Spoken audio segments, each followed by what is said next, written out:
we try one study and apply it across the whole western United States, and I think some of this can be, but you have to look at the whole picture.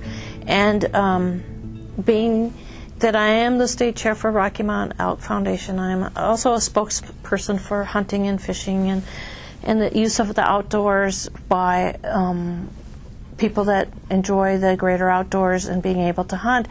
And with the decline in Roosevelt elk and Rocky Mountain elk in the Pacific Northwest is due to the lack of timber harvest, that once we went into the spotted owl, which was a good idea, but it now we've reached the point of there's not enough openings to have forage for the large game that eat brush and grass, and so we've gone from one extreme to another. And I always hope that there's a pendulum that we can stay sort of in the middle instead of swinging widely, and that we will be able to go back to increasing the elk and deer population, and I think that benefits because openings of 5 to 10 acres, maybe 20 acres, where there's more forage and stuff, the birds will get a benefit and all the others. So it's more of a holistic look.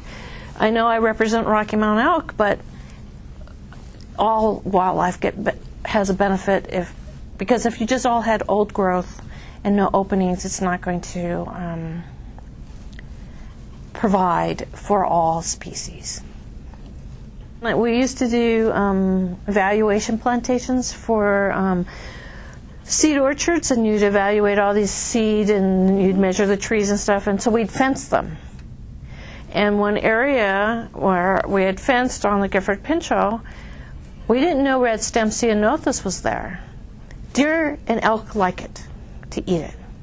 Okay, so you fence it, and you hardly see any of the brush on the outside of the fence. I had to hire YCC crews every year for 10 years to go in there and cut red stem ceanothus so my evaluation plantation would grow. And you just kind of go, wow, because we couldn't let the Douglas fir trees to be browsed by deer and elk or whatever creature, so that you could measure the growth and productivity, because that's what evaluations were meant for. And I kept going.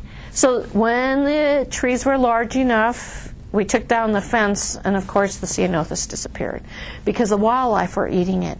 And so you know that openings like that, of course, you grow red stem ceanothus and they really like it, and it's a nitrogen fixing plant also. So it has a value, and so it was like, wow. And I know the YCC crew, a few of them came back a couple years and they go, do we really have to go out with clippers? Yes. So it was like, okay.